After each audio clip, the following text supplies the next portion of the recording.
Good evening everyone. उम्मीद करती हूँ सभी लोग बहुत बढ़िया तरीके से पढ़ रहे होंगे। और 10-11 दिन मेरी क्लासेस नहीं हो पाई, मैं यहाँ थी नहीं इसीलिए क्लासेस नहीं ली। ना ऐप पे क्लासेस हो पाई, ना ही सेंटर पर। कोई बात नहीं, हमने सिलेबस लगभग कंप्लीशन की तरफ हम ले जा चुके थे, इसलिए कोई दिक्कत नहीं है, ऐसा कोई बहुत बर्डन नहीं था। और मैं भी मेंटली फ्री थी कि कोई दिक्कत नहीं है, 10 दिन में बच्चे चीज़ों को जो पढ़ने वाले हैं वो तो कम से कम रिवाइज कर सकते हैं। क्योंकि अब सिलेबस ऑलमोस्ट कंप्लीशन पर आ गया। अब ऐसा कोई बहुत टफ टॉपिक नहीं है कि वो बहुत ज्यादा दिन तक पकड़ेगा हमारा, या फिर कोई इस तरह का कि भैया ये आना ही आना है। एक दो टॉपिक्स रह गए हैं जो इंपॉर्टेंट हैं, और मैं आपको सारे करा दूंगी। अब मैं रेगुलर क्लास लूंगी और हो सकता है 10 दिन के अंदर अंदर हमारा सिलेबस कंप्लीट हो जाए पूरा। ठीक है। आज जो सिलेबस हमने शुरू किया हुआ था उसी का पार्ट मैंने आपको मंदिर कराया था लास्ट क्लास में। 20 जनवरी को मेरी क्लास लास्ट, 20 या शायद 21 को मेरी क्लास लास्ट हुई थी, जिसमें कि हमने 21 को 20 तारीख को बता रहे हैं लास्ट क्लास थी, जिसमें कि हमने मंदिर कंप्लीट कर लिए थे। मंदिर भी बहुत बड़ा लंबा चौड़ा टॉपिक था, और अगर तुमने ढंग से तैयार किया होगा तो मेहनत करनी पड़ी होगी, क्योंकि वो टॉपिक मेहनत की डिमांड करता है। उसी टॉपिक में देखो लास्ट हमने जो पढ़ा था, यहाँ पे आके हमने क्लास बंद की थी 11 रुद्री शिव मंदिर कैथल। जैसे मैंने बताया था कि ये रुद्र जो है भगवान शिव का रूप है, और 11 रुद्र के रूप हैं अलग अलग, तो वो 11 रुद्री सारे एक साथ कैथल में हैं। अम्बकेश्वर महादेव मंदिर बताया था कि उस पे जब कहते हैं मुस्लिम आक्रमणकारी आए, उसको तोड़ने की प्रयास किया, तो उससे खुद जो है खून निकलने लगा था, तो उसको पाताल से प्रकट हुआ माना जाता था। ऐसे ही कलायत के शिव मंदिर, विश्वकर्मा प्राचीन मंदिर, ये ऊपर वाला ये हट नहीं सकता, कला संस्कृति वाली नहीं, ये हमेशा तो इतना नहीं होता, इतना ही होता है। अच्छा चलिए, ये देखो ये सारे मंदिर मैंने आपको पढ़ा दिए हैं। अब ये आप लोगों की खुद की जिम्मेदारी है कि इन मंदिरों को आप खुद भी पढ़ो। मंदिर यहाँ खत्म हुए थे कि 250 साल पहले उदय सिंह नाम के राजा की पत्नी ने से 11 रुद्री शिव मंदिर को दोबारा बनवाया। यहाँ आके मंदिर का टॉपिक कंप्लीट हुआ था। और मज़ारें और दरगाह यानी हिंदू जो कल्चर था, हिंदू जो धर्म था, इसके बारे में हमने पढ़ लिया। मुस्लिम और सिख दो कम्युनिटी रह गई। सिखों के गुरुद्वारे इंपॉर्टेंट हैं, और जो अपने ये हैं मुस्लिम जो लोग हैं, इनकी मज़ारें, दरगाह, और इनके जो फेमस इस तरह की ना मस्जिद वगैरह, वो यानी दो धर्म के स्थल रह गए, एक धर्म हमने कंप्लीट कर लिया। इन धार्मिक स्थलों को पूरा करेंगे, ये बहुत आसान है, मैंने वैसे यूट्यूब पे भी करा रखा है, लेकिन मैं यहाँ भी आपको पढ़ा दूंगी, कोई दिक्कत नहीं है। आज मंदिर मस्जिद नहीं कराती क्योंकि ये तो बहुत छोटा टॉपिक है। आज एक टॉपिक ऐसा उठाती हूँ, इसी को करवाऊंगी, अब कल करा दूंगी इसको। जो टॉपिक थोड़ा बोरिंग है और पेपरों में बहुत बार देखा जाता है, सब गुरुद्वारे हैं। ठीक है। तो हमने मंदिर कंप्लीट किया, मस्जिद गुरुद्वारे दो टॉपिक रह गए छोटे वाले। ये टॉपिक आज से पढ़ना शुरू करते हैं। ये टफ टॉपिक है, हरियाणा में मूर्ति कला, और लगभग स्टूडेंट्स को ये समझ में नहीं आता क्योंकि बहुत बोरिंग है। हरियाणा में अगर मैं बात करूं तो मूर्ति कला का बहुत कोई विकसित रूप देखने में नहीं मिलता, लेकिन जितना है उसके ऊपर क्वेश्चंस आने लग गए। तो इसलिए हमें ये पढ़ना पड़ेगा कि मूर्ति कला का क्या योगदान रहा हरियाणा का मूर्ति कला के क्षेत्र में। पहली चीज तो ये कि मूर्तियां मिली किसकी। तो मूर्तियों में हम देखते हैं कि हड़प्पा काल से यक्ष यक्षिणियों की मूर्तियों से लेके, और फिर मूर्तियों का जो सबसे ज्यादा इंपॉर्टेंट फेज था आपके भारत में, वो था गुप्तों का दौर। गुप्तों का जो काल था, इस टाइम में गंगा जिसको हम माता के रूप में देखते हैं, यमुना को हम माँ के रूप में देखते हैं, उनके मूर्ति रूप आ गए थे। भगवानों की मूर्तियां बहुत ज्यादा बनी। देखो ऐसा नहीं कि इंसान ने पूजा करना गुप्त काल में शुरू किया, नहीं, पूजा अर्चना वो पहले भी करता था।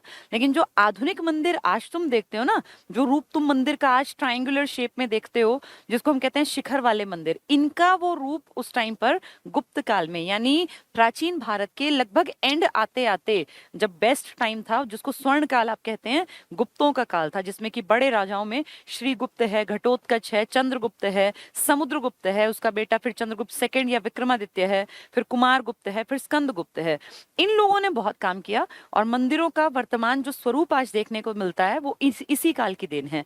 बहुत ज्यादा मूर्तियों का निर्माण गुप्त काल में हुआ। आपके यहाँ भी गुप्तों का प्रभाव रहा। आपने हिस्ट्री ऑफ हरियाणा में देखा था कि कैसे गुप्तों का प्रभाव हम तक था, कैसे अशोक का प्रभाव, मौर्यों का प्रभाव हम तक था। फिर हमने देखा था यौधेयों का हमारे यहाँ बोलबाला रहा, कुणिंद का, और थे ना छोटे टाइप में हर्षवर्धन भी थे, कुषाणों का भी यहाँ वर्चस्व रहा था। तो उसी काल को हम धीरे धीरे पढ़ते हुए क्योंकि आए हैं, अब ये समझना आपको आसान दिखेगा। तो हरियाणा में मूर्ति कला है, चित्रकला है, संगीत कला है, ये टफ टॉपिक है। और क्योंकि इनको हमने कभी सुना नहीं है, सच पढ़ा नहीं, तो इसलिए पेपर में ये बहुत मुश्किल दिखते हैं। आसान, अगर ढंग से समझ समझ लिया जाए तो मुश्किल नहीं है। मैं एक बेसिक बात बता दूं, फिर पॉइंट्स पढ़ेंगे तो आसान दिखेगा। मूर्ति कला की जब बात करेंगे, मूर्ति कला में आपके यहाँ कोई बहुत भारी भरकम कामकाज नहीं हुआ। और आपके यहाँ मूर्ति कला की जब भी बात आए तो आप ये समझ लीजिए कि आपके यहाँ सीसवाल कालीन हमने एक सभ्यता पढ़ी थी, उस टाइम के थोड़े बहुत क्या मिले थे, याद होगा, मिट्टी के बर्तन, मृद भांड थे जिन पे कोई इस तरह की कोई कलाकारी कर रखी थी, लाल गेरुए पत्थर का यूज करके कहीं काली रेखाएं खींच रखी थी। तो चित्रकारी और मूर्ति का कला का मिक्सचर देखने को आपके यहाँ मिला था। आपके यहाँ गुप्त काल में थोड़े थोड़े चेंजेस मिले थे कि कैसे लोग धीरे धीरे धीरे धीरे उसकी तरफ बढ़ते गए, और फिर कैसे वो लोग जो है देखने में आने लगा कि मूर्तियों का स्वरूप आपके यहाँ भी स्पष्ट मिला। जैसे महात्मा बुद्ध के सिर की मूर्तियां आपके यहाँ मिली, महात्मा बुद्ध के पूरे शरीर की मूर्तियां आपके यहाँ मिली। ये वाली लाइट ऑफ कर दो, ये इसका शायद रिफ्लेक्शन होगा। चलिए तो थोड़ा थोड़ा पढ़ना स्टार्ट करते हैं, आपको समझ में आएगा। हरियाणा में मूर्ति कला क्या कह रहे हैं देखें। हरियाणा राज्य में पाई गई दूसरी सदी की मूर्तियां लाल पत्थर से बनी हुई हैं। कोई नहीं, आप इसको कर दो अगर ये हो सकता है तो कुछ इस, क्योंकि मुझे खुद लग रहा है कि बोर्ड भरा हुआ ज्यादा है आज। दूसरी फाइल खोल लो अगर उसमें ज्यादा बेहतर है तो। चलिए जब तक ये थोड़ा इसका टेक्निकल काम कर रहे हैं आपको, ताकि विजिबिलिटी ज्यादा बेहतर बन पाए। मूर्ति कला के बाद हम चित्रकला पढ़ेंगे। सेम ऐसी चीजें हैं जिनमें वो मृद भांड पे चित्रकारी करेंगे, कभी काले रंग की रेखाएं खिंची मिलेंगी, कभी नीले रंग की, इस तरह की। नहीं हो रहा तो कोई बात नहीं, हम इसको थोड़ा, हाँ कोई दिक्कत नहीं है, ठीक है, ये वही टॉपिक है। हाँ ये तो मैंने पढ़ा दिया ना, ठीक है, बस बस बस, मठ ये तो कंप्लीट हो गया, मंदिर भी कंप्लीट है। अब हम लोग, हाँ, और नीचे काफी बड़ा टॉपिक है मूर्ति कला, यहाँ से हम पढ़ना स्टार्ट कर रहे हैं। अब मैं आपको बताती रहूंगी, आप सुनते रहो, पॉइंट को देखते समझते रहो, बहुत आसान दिखेगा।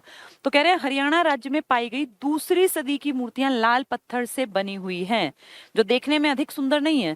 क्योंकि हरियाणा में कला के नाम पे अगर बात करते हैं ना, तो चित्रकला या कोई इस तरह का मूर्ति कला का बहुत कोई अनोखा आपका पर्सनल, जिसको कहें कि हरियाणा का ही कल्चर था, ऐसा नहीं था। आपके यहाँ जो शैलियां देखने में मिली वो या तो मथुरा से प्रभावित थी या गांधार शैली से प्रभावित थी। तो हरियाणा का कोई बहुत बड़ा बोलबाला, देखिए हम खेती में नंबर 1 थे, नो डाउट, हमारे यहाँ सेना बहुत बढ़िया थी, इसमें भी कोई दो राय नहीं है। लेकिन जब बात करते हैं कल्चर की या बात करते हैं चित्रकला मूर्ति कला की, तो हरियाणा से कोई उद्भव जिसका हुआ हो, शुरुआत जिसकी हुई हो, ऐसा कोई घराना नहीं है। चाहे वो गायन के क्षेत्र में आप देख लें, चाहे वो कोई इसमें म्यूजिक के क्षेत्र में देख लें, या कोई चित्रकला के रूप में देख लें, चित्रकारी हमारे यहाँ मिली है, मूर्तियां हमारे यहाँ बनी हैं, गायन के तरीके हमने देखे। लेकिन आपके यहाँ के ओरिजिनल जिसको कहा जाए कि यहीं से उद्भव हुआ, ऐसा नहीं है। वैसे आपके यहाँ, आपको याद है हिस्ट्री में पढ़ा था, एक सारेगामा पाधानी लिखी हुई एक ईंट मिली थी। एक हमने देखा था सुध यमुना नगर में बैलगाड़ी पे संगीतकारों को ले जाती हुई एक इस तरह का एक टॉय फॉर्म में फॉर्मेशन मिली है। लेकिन ये सब ऐसा नहीं कि ओरिजिनलिटी आपके यहाँ थी, आपके यहाँ ये सब चीजें कम मिली हैं। और ये बेसिकली प्रभावित था या तो राजस्थान की तरफ के आर्ट से, वहाँ आर्ट का बहुत बड़ा एक क्षेत्र था ना जिसमें कि फल फूल रही थी चित्रकला और मूर्ति कला वगैरह, तो या तो उनका प्रभाव था, या पंजाब साइड का, पाकिस्तान का प्रभाव था, गांधार का प्रभाव था, या मथुरा यूपी का प्रभाव था, या वृंदावन ब्रज वाला जो इलाका है ना, ये श्री कृष्ण भगवान का, इनका प्रभाव था। ओरिजिनली जिसको आप कहें हरियाणा का, तो वो देखने में नहीं आता। और ठीक है, जो चीज़ है उसको मानना भी चाहिए, हम बहुत आगे थे बहुत सारी चीज़ों में, लेकिन चित्रकला और मूर्तिकला के बहुत कोई ऐसे बहुत खूबसूरत साक्ष्य आपके यहाँ नहीं मिले। ठीक है, तो क्या कहते हैं, देखने में अधिक सुंदर नहीं है, लेकिन कुछ समय के बाद, कुछ समय अंतराल पश्चात यहाँ अच्छी मूर्तियां बनने लगी थी। इसकी पुष्टि अमीन बेसिकली है, न और आएगा इसमें, थानेसर, ये वो जगह है जहाँ अर्जुन के बेटे को घेर के मारा था ना, अभिमन्युपुर जिसका नया नाम है, थानेसर कुरुक्षेत्र के इलाके में अभिमन्युपुर जिसका नाम है, पहले ये अमीन क्षेत्र था। यहीं पे तो चक्रव्यूह में 13वें दिन अर्जुन के बेटे को घेर के उन 7 बड़े योद्धाओं ने दुर्योधन के साथ मिलके उसका वध कर दिया था। तो ये वही इलाका है। नामक स्थान से प्राप्त सूर्य स्तंभ पर बनी मूर्तियों से है। ये मैंने आपको पढ़ाया था, सूर्य स्तंभ पर बनी मूर्ति और सूर्य देवता की मूर्ति अलग से पढ़ाए थे दोनों। तो ये सूर्य स्तंभ पर बनी मूर्ति ये दिखाती है कि धीरे धीरे करके कुछ ना कुछ सीखते गए हम। और एक एग्जाम्पल उन्होंने दे दिया कि देखो थोड़ा बहुत अच्छा काम हम करना सीख गए थे, क्योंकि सूर्य स्तंभ पर बनी मूर्ति से ये दिखता है कि हमारी थोड़ी पारंगतता आ गई थी मूर्तियां बनाने में। लेकिन वो टाइम के साथ, स्टार्टिंग में हमारा कोई बहुत बढ़िया कमांड नहीं थी इस पर, टाइम बीता, हम लोग सीखते चले गए। अब इन्होंने मैप में दिखाया है, मैं सिर्फ पढ़ देती हूँ। महात्मा बुद्ध के सिर की मूर्तियां मिली हैं। महात्मा बुद्ध, याद करो, दिव्यावदान की किताब में आपके रोहतक का जिक्र आया था, पढ़ा था ना हमने। नकुल दिग्विजयम में रोहतिका करके हमारे रोहतक का जिक्र था। और हमने ये भी पढ़ा था कि लोहाचार्य जैन मुनि थे जो हमारे यहीं पे हरियाणा में भिवानी के आसपास घूमा करते थे। तो इसका मतलब आपके इलाके में जैन का भी प्रभाव था, महात्मा बुद्ध का भी प्रभाव था। तो कॉमन सेंस की बात है कि उनका प्रभाव था तो उनकी मूर्तियां मिलेंगी। किन्हीं इलाकों पे सिर की मूर्तियां मिली, कहीं पूरे शरीर की, यानी सिर और धड़ सबकी मूर्तियां मिली। तो वही बता रखा है कि कुरुक्षेत्र यमुनानगर का जो बेल्ट है, जो ऊपर की बेल्ट है, इसमें महात्मा बुद्ध के सिर की मूर्तियां मिली। ऐसे ही फिर जो ये नीचे फरीदाबाद, पलवल, गुड़गांव की बेल्ट है, यहाँ यक्ष और यक्षिणियों की मूर्तियां मिली जो सिंधु सभ्यता के टाइम में पूजनीय थे और उनकी पूजा करते थे। पानी का जहाँ सोर्स होता था ना, जैसे कोई नदी है या कहीं बड़ा तालाब टाइप का है, उसके पास वो मंदिर तो बनाते नहीं थे सिंधु वाले, तो वहीं रख देते थे। और ऐसा मानते थे कि अगर उनकी कृपा रहेगी तो बाढ़ नहीं आएगी, क्योंकि सारे नगर बाढ़ के किनारे बसे हुए थे, बाढ़ आने से पूरी सभ्यता नष्ट हो सकती थी, इसीलिए यक्ष यक्षिणियों की पूजा करते थे। यक्ष यक्षिणियों की वो मूर्तियां आज भी आपके साउथ हरियाणा की बेल्ट में, जिनमें पलवल, हथीन, होडल, फरीदाबाद के आसपास मिली है। तो यक्ष यक्षिणियों की। महात्मा बुद्ध के सिर की कहाँ मिली? कुरुक्षेत्र, करनाल, ऊपर वाली बेल्ट में। फिर लिखा है शुंग और कुषाण कालीन लाल पत्थर की मूर्तियां। शुंग पुष्यमित्र शुंग थे। देखो, जब ये अशोक का वंश खत्म हुआ था, यानी मौर्यों का वंश खत्म हुआ था, तो ब्राह्मणों का बहुत एक ऐसा वर्चस्व का काल आया था। पुष्यमित्र शुंग एक सेनापति था कभी, फिर उसने अपनी पूरी एक डायनेस्टी बसाई थी, पूरा एक साम्राज्य बना लिया था। तो शुंग वंश जो था ना, उसी की बात कर रहे हैं। तो शुंग और कुषाण जो कि विदेशी थे, जिसमें विम कडफिसेस और कनिष्क का नाम मैंने बताया था। कनिष्क जो मथुरा तक जिसका प्रभाव था, कश्मीर से कुंडलवन, कश्मीर से मथुरा तक, जिसकी दो दो राजधानियां भी थी, तो उस आदमी के बारे में बता रहे हैं कि उस काल की शुंग आपका जो लोकल इंडिया का, और कुषाण जो विदेशी था, ये मौर्यों के बाद आए थे, इनके टाइम की पत्थर की मूर्तियां मिली हैं। दोनों किसके बाद आए हैं? मौर्यों के पतन के बाद। मौर्य कौन? चंद्रगुप्त मौर्य, उसका बेटा बिंदुसार, फिर अशोक, फिर उसके वंशज जब खत्म हुए, तो जो ये था ना मौर्योत्तर काल, उसमें शुंग थे देसी राजाओं में, कुषाण थे विदेशी में। तो इन दोनों के टाइम की मूर्तियां मिली हैं आपके इस बीच वाली बेल्ट में, जिसमें रोहतक है, गुड़गांव है, फरीदाबाद, मतलब नीचे और बीच वाली बेल्ट के आसपास। ठीक है। फिर कहते हैं महात्मा बुद्ध की आदम कद की मूर्ति मिली है, बहुत बड़ी मूर्ति, ये भिवानी और रोहतक में। तो महात्मा बुद्ध की अगर सिर की मूर्तियां आएंगी तो करनाल, कुरुक्षेत्र में, और आदम कद की मूर्तियां आएंगी तो आपके भिवानी और रोहतक में। ठीक है। यक्ष यक्षिणी आ गया तो ये नीचे वाली बेल्ट में, यानी पलवल, हथीन, होडल वगैरह में। ठीक है। चलिए, इसके बाद ये छोटे छोटे से पॉइंट्स लिखे हैं, इनको आप पढ़ लोगे तो इसमें आपको बेसिक वही बातें जो मैं बोल रही हूँ ना, पॉइंट्स के फॉर्म में लिखवाई गई हैं। नेक्स्ट क्या कहते हैं? पलवल, भादसा, हथीन, फरीदाबाद, इनसे प्राप्त यक्ष यक्षिणियों की मूर्तियां प्राचीन काल के शुंग और कुषाण काल की मूर्ति कला को प्रदर्शित करती हैं। तो मैंने अभी आपको क्या बताया कि यक्ष यक्षिणियों की पूजा हड़प्पा काल से होती आ रही थी। जैसे राम भगवान की पूजा आज भी आप कर रहे हैं, 2021 में आप देख रहे हैं राम का मंदिर बन रहा है अयोध्या में, तो ये थोड़ी कि आप ही पूजा कर रहे हैं, आपसे सदियों पहले से राम की पूजा थी। ऐसे यक्ष यक्षिणियों की पूजा हड़प्पा काल से थी, और फिर शुंग और कुषाण के टाइम में भी उनकी पूजा होती थी, मूर्ति कला से ही आपको पता चल गया। ठीक है। शुंग और कुषाण, ये शुंग आपके लोकल है मौर्योत्तर काल के, और ये विदेशी की अन्य मूर्तियां मथुरा कला से प्रभावित। अभी मैंने क्या बताया, मथुरा कनिष्क की दूसरी राजधानी थी। मथुरा में जो शैली डेवलप हुई ना मूर्ति बनाने की, दो शैलियां थी मूर्ति बनाने की। जैसे आपने देखा होगा भगवानों की मूर्तियां होती हैं, चट्टान काट कर बनाई जाती हैं। तो कहीं कहीं आपने देखा कि कपड़े ऐसा दिखाते हैं चट्टान को काट कर ही, कि शरीर भी और शरीर के ऊपर कपड़ा भी चट्टान में ही दिखा दिया गया। तो उसमें ना थोड़ा सा कल्चर का डिफरेंस था, मतलब पहनावे का, कद का, कि आदम कद की मूर्ति बनाएंगे भाई, भगवानों को झीना सा कपड़ा बना के ढकेंगे या मोटे कपड़े से ढका हुआ दिखाएंगे, इसको कहते हैं शैली का अंतर। तो ये दो शैलियां हैं आपके यहाँ, एक गांधार शैली मतलब पाकिस्तान वाले इलाके में, और एक आपकी मथुरा शैली। इन दोनों का मिक्सचर फिर धीरे धीरे करके लोगों ने गांधार का भी यूज किया, मथुरा का भी यूज किया, लेकिन बेसिक देखा जाए तो दो तरह की शैली है, गांधार शैली और मथुरा शैली। जितनी मूर्तियां बनी हैं या तो वो गांधार शैली में बनी या वो मथुरा शैली में। ठीक है। गांधार से मथुरा तक कुषाण का शासन रहा था, यानी कनिष्क का, इसलिए उसकी गांधार शैली की मूर्तियां भी मिलेंगी महात्मा बुद्ध की, और मथुरा शैली की भी, क्योंकि वो महात्मा बुद्ध को मानता था। तभी तो उसने चौथी बौद्ध महासंगीति कराई थी ना, हिस्ट्री तुमने पढ़ी होगी तो, कि कनिष्क के टाइम में कुंडलवन कश्मीर में चौथी बौद्ध महासंगीति हुई। तो वो कुंडलवन कश्मीर के इलाके के अलावा मथुरा तक का प्रॉपर्टी उसकी थी और रेशम मार्ग पर उसका अधिकार था, उसी की बात बता रहे हैं ये। तो शुंग और कुषाण काल की अन्य मूर्तियां मथुरा कला से प्रभावित लाल पत्थर की मूर्तियां ये ज्यादातर फरीदाबाद में, गुड़गांव में, रोहतक के आसपास मिली, यानी नीचे की ओर बीच की बेल्ट में मथुरा कला से प्रभावित मिली। मथुरा आपके पास भी पड़ता है। कुषाण कालीन महात्मा बुद्ध की कुछ प्रतिमाएं गुड़गांव में मोहनबाड़ी जो आपके रोहतक में है, झांसवा रोहतक, दोनों रोहतक में, इनसे मिली। इसके अलावा आभूषणों से सजी युवती, कोई महिला जिसके ऊपर आभूषण थे, फूल तोड़ती कामिनी कोई लड़की, नाचती हुई नर्तकी की मूर्तियां भी मिली हैं। यानी धीरे धीरे करके मूर्ति कला का विकास आपके हरियाणा में रोहतक के आसपास के इलाके में देखा गया। तो रोहतक का वर्णन तो प्राचीन इतिहास में है ना भाई, हरा भरा नगर था। नकुल दिग्विजयम में इसका वर्णन है, दिव्यावदान में इसका, बौद्धों ने इसका वर्णन किया, तो महात्मा बुद्ध की तो बनाएंगे ही। अगलों की किताब में जब इस शहर का नाम लिखा है तो महात्मा बुद्ध का कुछ होगा ना, या वर्चस्व, तभी उसका नाम लिखा गया होगा। तो ये सब मिली यहाँ, ठीक है। आगे क्या कहते हैं, शिव की 2 मूर्तियां बरवाला हिसार से और औरंगाबाद, औरंगाबाद तो महाराष्ट्र में है, ये आपके हरियाणा के औरंगाबाद यानी पलवल वाले औरंगाबाद की जिक्र कर रहा है। 2 बाद है आपके यहाँ इंपॉर्टेंट, एक नौरंगाबाद जो परेशान करेगा और एक औरंगाबाद। नौरंगाबाद ही प्रकृतनाग है जो कि भिवानी का इलाका है। तो नौरंगाबाद कहाँ है, भिवानी में। औरंगाबाद कहाँ है, वैसे तो औरंगाबाद महाराष्ट्र का इलाका है, लेकिन हरियाणा का औरंगाबाद पड़ता है पलवल में। होडल नाम की जगह है ना पलवल में, वहीं पड़ता है औरंगाबाद नाम का गांव। तो ये भूलना नहीं है, नौरंगाबाद भिवानी, औरंगाबाद पलवल, ठीक है।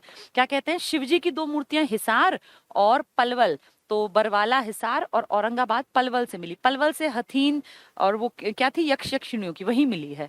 इस काल की मूर्तियां सत्य को उद्घोषित करती हैं। तो जो हिंदू धर्म वाली हैं ये कह रहे हैं सत्य को उद्घोषित, कि भाई ऐसा था, ऐसी मान्यता है, उसको उद्घोषित करती हैं।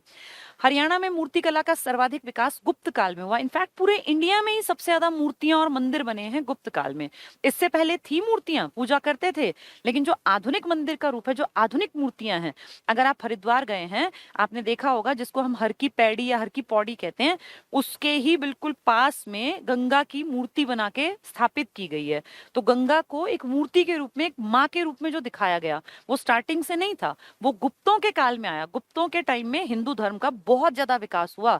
गुप्तों के टाइम को हम बेस्ट काल मानते हैं, एंशियंट इंडिया का स्वर्ण काल, बहुत बढ़िया काल था। तो उस टाइम की बात कर रहे हैं कि सबसे ज्यादा विकास आपके यहाँ भी किस काल में हुआ। तो आप अलग थोड़ी हैं भारत से, जब भारत में विकास हुआ तो आपके यहाँ भी विकास हुआ। इसकी पुष्टि थानेसर और सांधी, लिखा है ना, सौंधी कर देना, थानेसर और सौंधी से प्राप्त प्रतिमाओं और गुड़गांव के हरनौल से प्राप्त लाल पत्थर से बनी शिव की मूर्ति, ये हिंदू धर्म की तरफ इशारा कर रहा है। गुप्त काल में सनातन धर्म, हिंदू धर्म का बहुत विकास हुआ था, इसलिए शिव जी का बार बार नाम आया। गुप्त काल की मूर्तियां आकर्षक और सुंदर होती थी। अभी पीछे क्या कह रहे थे, हरियाणा में जो मूर्तियां मिली वो ज्यादा सुंदर नहीं थी, पढ़ा था ना हमने, फिर धीरे धीरे बदली। लेकिन गुप्त काल क्योंकि स्वर्ण काल था, best architecture, scientist, mathematician, Varaha Mihira, Aryabhata जैसे बड़े बड़े आदमी, शंकु जैसे आदमी, मतलब बहुत बड़े ज्योतिषाचार्य थे, इस तरह के लोगों का बहुत ज्यादा जमावड़ा था इस टाइम पर। और 9 रत्न आपने पढ़े थे हिस्ट्री में, सब मैंने पढ़ाया हुआ है हिस्ट्री में, तो वो वही तो दौर था ये गुप्त काल का। तो बेस्ट जो टाइम था, चाहे मंदिरों की बात करें, मूर्तियों की बात करें, वो इस टाइम में देखी गई। तो मूर्तियां कैसी बनी होंगी, आकर्षक। एक काम को आप बार बार करेंगे तो आप उसमें स्किल्ड हो जाएंगे। अब मूर्तियां लगातार बनती गई, फाइनली आकर्षक बननी स्टार्ट हो गई। नहीं तो स्टार्टिंग में देखो मूर्तियां आकर्षक नहीं थी, पहली लाइन में लिखा था। अब कह रहे हैं कि गुप्त काल की मूर्तियां आकर्षक और सुंदर होती थी, ठीक है।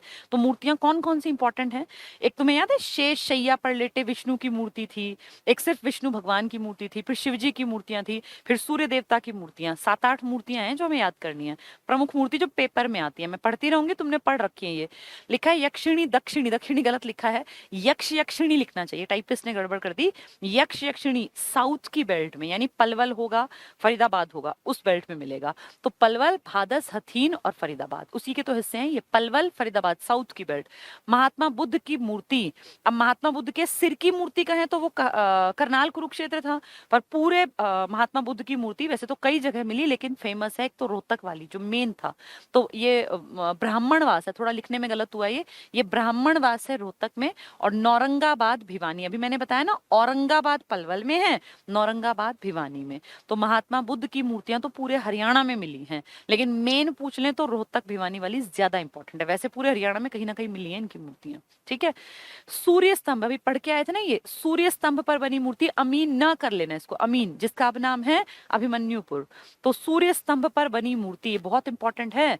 सूरज को स्तंभ की तरह यूज किया गया, पिलर की तरह, और उस पे मूर्ति बनी है। तो सूर्य स्तंभ पर बनी मूर्ति कहाँ मिली? अमीन। अमीन मतलब अभिमन्युपुर। कहाँ है ये? थानेसर के 6 किलोमीटर दूर पड़ता है। किस में गिना जाएगा? कुरुक्षेत्र में। बहुत ज्यादा इंपॉर्टेंट है। शिवजी की मूर्ति अभी हम पढ़ ही रहे थे, हिसार बरवाला में शिवजी भगवान की, और औरंगाबाद मतलब पलवल। शिवजी का मतलब सनातन धर्म की तरफ इशारा कर रहे हैं, हिंदू धर्म की तरफ। फिर कहते हैं सूर्य देव की मूर्ति। अभी देखो, सूर्य स्तंभ पर बनी मूर्ति कहाँ थी? कुरुक्षेत्र में, थानेसर, अमीन, अभिमन्युपुर। अब कह रहे हैं सूर्य देव की मूर्ति कहाँ है? अग्रोहा। सूर्य सबसे पहले निकलता है ना, तभी तो दिन की शुरुआत होती है, आगे रहता है। तो जैसे ही सूर्य देव आए, अग्र, अग्र मतलब सबसे आगे, तो सूर्य देव की कहाँ है? अग्रोहा। और वो स्तंभ वाली कहाँ है? अमीन, अभिमन्युपुर। ये याद रखती हैं, एक जैसी हैं, पेपर में आएंगे तो उस टाइम बड़ा पजल होते हैं। अगर सूर्य देव की मूर्ति आई तो सबसे आगे सूर्य देव रहते हैं, अग्रोहा। और अगर सूर्य स्तंभ पर बनी मूर्ति आ गई तो ये रही। फिर किसका नाम आएगा? थानेसर का, या कुरुक्षेत्र का, या अभिमन्युपुर का, या अमीन का। एक ही बात है चारों चीजों में। ठीक है, शिव की मूर्ति आपकी बरवाला हिसार में, और पलवल के औरंगाबाद। नौरंगाबाद अगर आ गया कहाँ है तो आप कहोगे भिवानी में। उसी का पुराना नाम था प्रकृतनाग, जो योद्धियों की राजधानी थी ना, बताया था, वहां सिक्के ढलते थे उस टाइम पर। नेक्स्ट देखें, शेष शैया पर लेटे विष्णु की मूर्ति। ये 1000 बार हमने पढ़ लिया। ये कितनी बार पढ़ा था हिस्ट्री ऑफ हरियाणा में? शेष शैया पर लेटे विष्णु की मूर्ति मिली है आपके फाजिलपुर में, जिसको किताबों में फिजिलपुर लिखा हुआ है, सोनीपत का। सोनीपत में ही हर्ष की तांबे की मूर्ति, सिक्के भी मिले थे, मुद्रा भी मिली थी। तो शेष शैया पर लेटे हुए विष्णु की मूर्ति फाजिलपुर, सोनीपत में। बहुत इंपॉर्टेंट, पता नहीं कितनी बार एचएसएससी ने पूछ लिया ये। भगवान विष्णु की मूर्ति मिली है आपकी रोहतक के मोहनबाड़ी में। तो भगवान विष्णु, मोहनबाड़ी, रोहतक। अभी शिव की मूर्ति आ गई, विष्णु की आ गई, शेष शैया पर लेटे विष्णु की आ गई, ये याद रखनी पड़ती है। सूर्य देव की आ गई, सूर्य स्तंभ पर बने मूर्ति की आ गई। तो ये सब अलग अलग है। ठीक है, विष्णु की मोहनबाड़ी। बलराम की मूर्ति। बलराम कौन? बलराम जिनकी शादी हुई थी श्री कृष्ण के बड़े भाई अपने जो रेवती थी ना, महाराजा रेवत सिंह जो राजा थे, उनकी बेटी थी, बेटी का नाम रेवती रखा। तो रेवावाड़ी नाम का शहर बसाया था, जिसको आज आप रेवाड़ी कहते हैं। उस रेवती की शादी किससे हुई थी? श्री कृष्ण के बड़े भाई बलराम के साथ, जिनके नाम के मंदिर हैं 4 बलराम के, और उनमें से एक मंदिर आपके यहाँ है वंचारी में, बाकी सारे हैं मथुरा साइड में। ठीक है, तो बलराम की मूर्ति कहाँ है? रोहतक में। मोहनबाड़ी अभी आया था ना, ये भी रोहतक में, विष्णु की। तो विष्णु बलराम दोनों की रोहतक में। ठीक है, जैन मूर्तियां कहाँ हैं? हिसार के आसपास जैन वाले थे, लोहाचार्य भी यही रहे थे इसी के आसपास। तो ये हांसी यानी हिसार, और रानिया यानी सिरसा। रानिया बहुत बार पूछते हैं, रतिया कहाँ है, रानिया कहाँ है, बहुत कॉमन आने वाले क्वेश्चंस हैं। ये 9-10 मूर्तियां बार बार आ चुकी हैं, पिछले पेपर उठा के देखना, इसलिए इनको याद करके जाना। यक्ष यक्षिणी कहाँ है? दक्षिण की बेल्ट में, यानी पलवल में, और इसमें फरीदाबाद गुड़गांव के आसपास जो इलाका पड़ता है ना, इसमें। तो पलवल, भादस, हथीन और फरीदाबाद। ठीक है, महात्मा बुद्ध की मूर्ति कहाँ है? महात्मा बुद्ध के सिर की मूर्ति पूछेंगे तो ऊपर वाली है, और वैसे रोहतक और ये नौरंगाबाद। अगर औरंगाबाद आ गया तो फिर पलवल आएगा, और नौरंगाबाद आ गया तो भिवानी की बात कर रहे हैं। ठीक है, सूर्य स्तंभ पर बनी अमीन। अमीन कहाँ है? थानेसर, कुरुक्षेत्र, 6 किलोमीटर दूर पड़ता है ये, कुरुक्षेत्र में, थानेसर से। ठीक है, शिवजी की मूर्ति कहाँ है? हिसार में, हिसार बरवाला में, और औरंगाबाद पलवल में। ठीक है, शिवजी की। सूर्य देव की कहाँ है? सूर्य हमेशा आगे रहते हैं, अग्रोहा, लेकिन स्तंभ वाली आ गई तो अलग आंसर आएगा। शेष शैया पर लेटे हुए फाजिलपुर, सोनीपत में। विष्णु की मूर्ति मोहनबाड़ी, रोहतक में, और बलराम की भी रोहतक में। और जैन मूर्तियां मिली हैं आपकी हांसी, हिसार, और आपका रानिया, सिरसा में। ठीक है, तो ये मूर्तियों के बारे में हमने देख लिया। हमें क्या समझ में आया कि पहले बहुत एडवांस्ड हमारे यहाँ मूर्ति कला नहीं थी। गुप्त काल की मूर्तियां हमें बेस्ट देखने को मिली। 9-10 मूर्तियां हमारी खासी इंपॉर्टेंट हैं। वैसे यहाँ पे कुषाणों के टाइम में बनी मथुरा शैली की मूर्तियां भी मिली हैं, और गांधार शैली की भी। ठीक है, बहुत बेसिक सी बातें हैं, 2-4 बार सुन ली तुमने अगर ये, तो पढ़ लेना, फिर आसान दिखेंगी। हरियाणा में चित्रकला, टॉपिक बदल गया, अभी मूर्तिकला था, अब चित्रकला। देखिए, इतिहास के पन्नों में हरियाणा कहीं दर्ज नहीं है चित्रकला में। आपने जितनी चित्रकला, ड्राइंग, पेंटिंग के नाम सुने हैं ना, आज तक हरियाणा में कोई डेवलप अपने आप नहीं किया हमने। ये सारे के सारे विदेशी हैं, या हमने पड़ोसियों से सीख लिया। अगर मैं सच कहूँ तो चित्रकला पे तो सीधा प्रभाव राजस्थान का है। राजस्थानी पेंटिंग्स बहुत सुंदर होती हैं, और राजस्थानी, अगर आपको कभी पढ़ने का, घूमने का मौका मिले वहां जाने का, तो आप देखोगे वहां सच में पहनावा, रहन सहन, वेशभूषा और उनका जो आर्ट था ना वो गजब का था। हमारे ऊपर ज्यादा प्रभाव नहीं था किसी का भी, हरियाणा वाले लोग ज्यादा चिंता नहीं करते, ना हमें आर्ट में कोई ऐसा इंटरेस्ट था कि हमने आर्ट को अलग से कुछ डेवलप किया हो।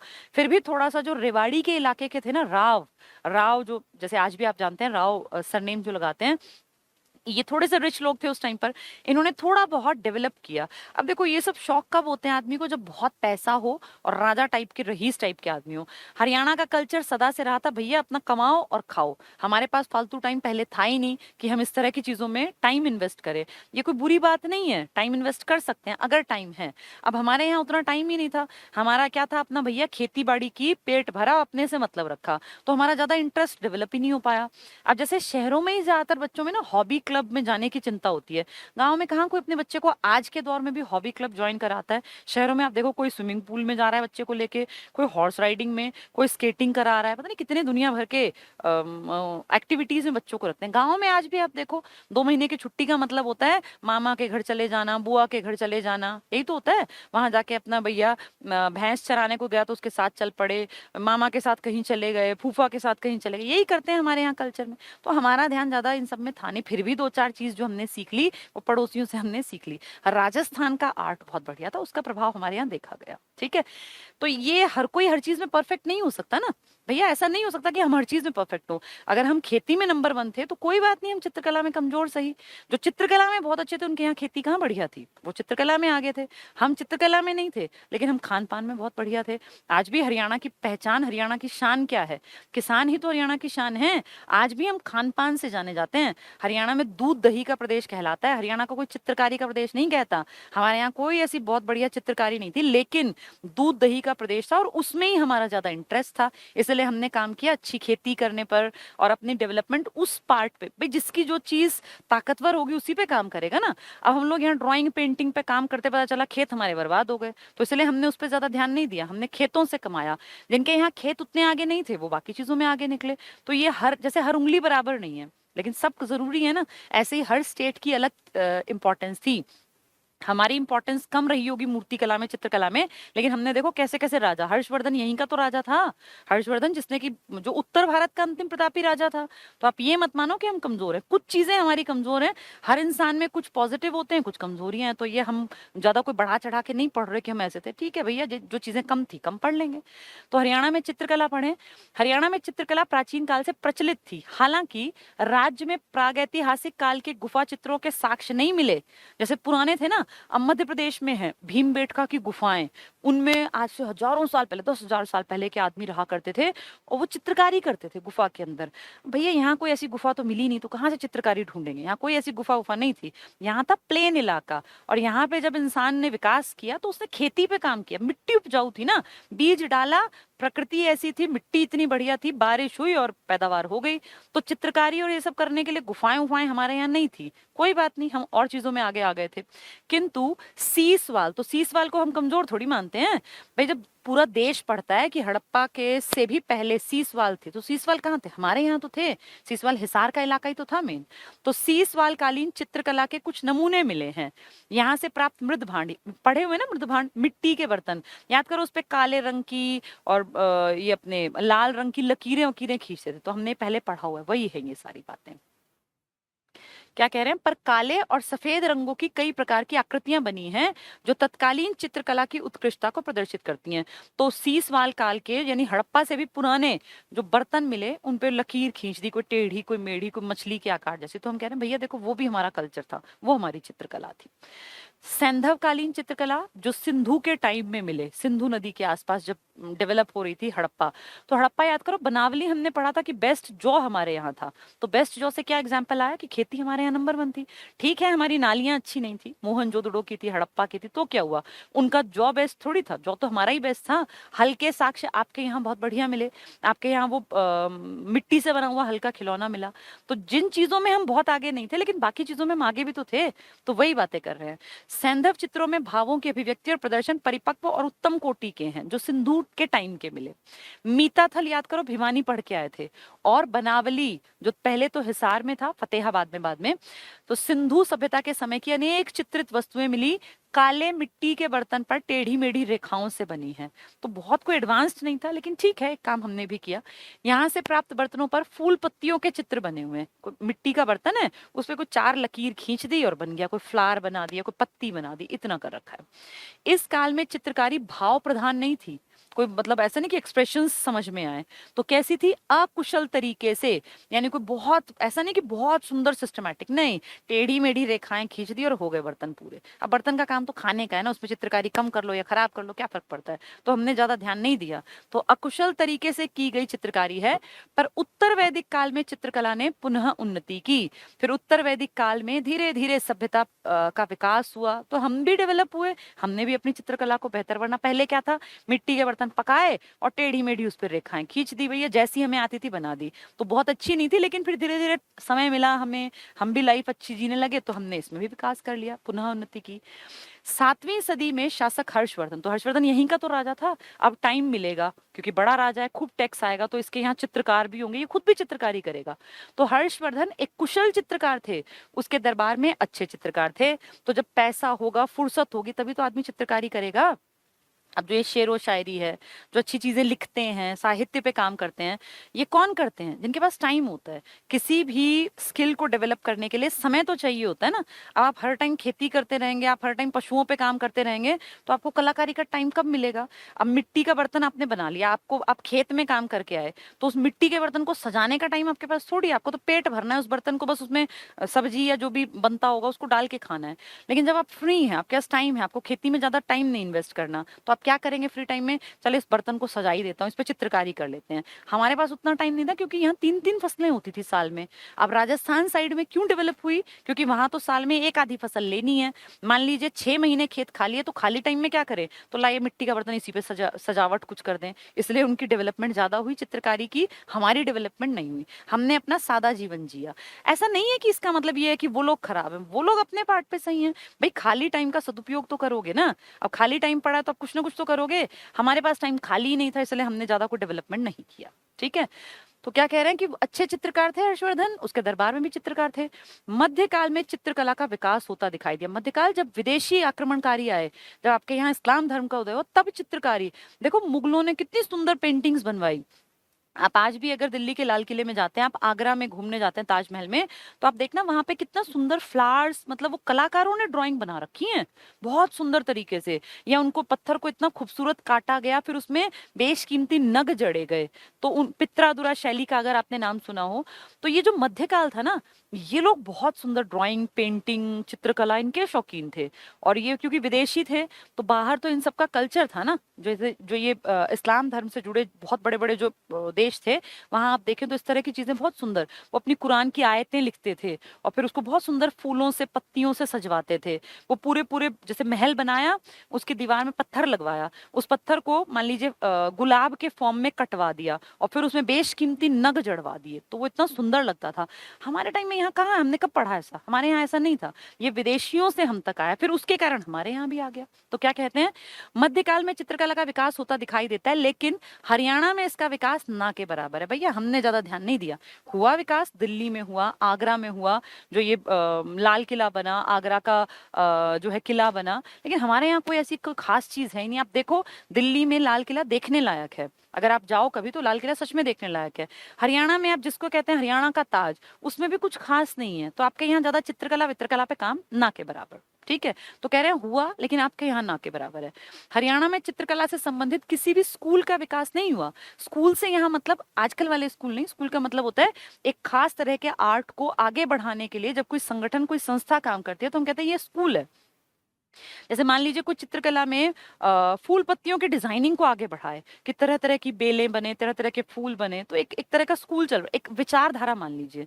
तो हमारे यहाँ कोई ऐसी विचारधारा ऐसे नहीं जिसको आप कहें हरियाणा से इसका ओरिजिन हुआ है, तो इस तरह का नहीं था। ठीक है। विकास नहीं हुआ। न ही मुगल चित्रकला का कोई विशेष केंद्र हरियाणा में खुला। तो मैंने एग्जाम्पल दिया ना, दिल्ली में तो भाई लाल किला है, एग्जाम्पल है, देखो कितने सुंदर, उसको सच में देखोगे ना आप तो जिसको वो कहते हैं दीवाने खास, वो देखने लायक है, इतना सुंदर दीवाने खास। और वो तो अब रेप्लिका है, अब तो सारा वहां से लूट लिया ना, अब तो वो नकली चमकने वाले गोल्डन एक फॉइल लगा रखी है। कभी वहां सच में जड़ाऊ काम था, ओरिजिनल जिसको बोलते हैं गोल्ड और हीरे, वो लगे हुए थे दीवारों में, पत्थरों में। तो सोचो उस टाइम कितना सुंदर लगता होगा। होगा। तो आपके यहाँ तो कोई ऐसा मॉन्यूमेंट भी नहीं है हरियाणा में, तो इसलिए कह रहे हैं हमारे ऊपर प्रभाव नहीं आया, कोई विशेष केंद्र हरियाणा में नहीं खुला। ठीक है। 18वीं शताब्दी के उत्तरार्ध में हरियाणा में चित्रकला को प्रोत्साहित दिया रेवाड़ी के राव ने। तो थोड़ा थोड़ा आपके यहाँ रेवाड़ी के जो राव थे, जो रिच थे, तो उन्होंने थोड़ा थोड़ा राजस्थान, क्योंकि रेवाड़ी राजस्थान से लगता था, उसका रेवाड़ी में राजस्थान का प्रभाव देखने में आया, तो इसलिए रावों ने, रेवाड़ी के रावों ने चित्रकला को थोड़ा सा प्रोत्साहन दिया। ठीक है। तो ये इंपॉर्टेंट है, चित्रकला को प्रोत्साहन रेवाड़ी कर, लेकिन वो ओरिजिनल नहीं है, वो भी उन्होंने राजस्थान से देखा। रेवाड़ी में विकसित ये चित्रकला हरियाणा की मौलिक चित्रकला नहीं है, आपकी बेसिक नहीं है, न होकर राजस्थानी चित्रकला की शाखा थी। तो आपके यहाँ राजस्थानी चित्रकला का प्रभाव देखने में आया, रेवाड़ी के रावों ने उसके ऊपर पैसा लगाया। भाई काम अगर होता है ना तो उसपे पैसा लगता है। अब जो दिल्ली का लाल किला बना तो ये फ्री में नहीं बना होगा। आगरा के ताजमहल में उस टाइम पे लाखों रुपए खर्च हुए थे, जब 1 रुपया, जब कौड़ी में लोग कीमत मापते, कौड़ी और इस तरह की बातें करते थे। तो आज सोचो आप, आज उसको देखते तो इतने लाख उस टाइम पे लगा दिए। तो इसलिए राजाओं का अमीर होंगे तो पैसा खर्च करेंगे ना। हमारे यहाँ रेवाड़ी के जो थोड़े बहुत राव थे, रिच, इन्होंने राजस्थानी स्टाइल को थोड़ा सा डेवलप किया, बाकी कुछ नहीं हुआ। ठीक है। रेवाड़ी में कृष्ण से संबंधित चित्रों का विकास हुआ, क्योंकि रेवाड़ी पे असर ब्रिज का भी रहा, मथुरा का रहा, वृंदावन का रहा, तो कृष्ण से संबंधित चित्रकारी, ड्राइंग वगैरह बनाई गई। ठीक है। हरियाणा में संगीत कला, तो हमने 2 कला पढ़ी। मूर्ति कला में आपने क्या देखा, कोई खास मूर्ति आपको नहीं मिली।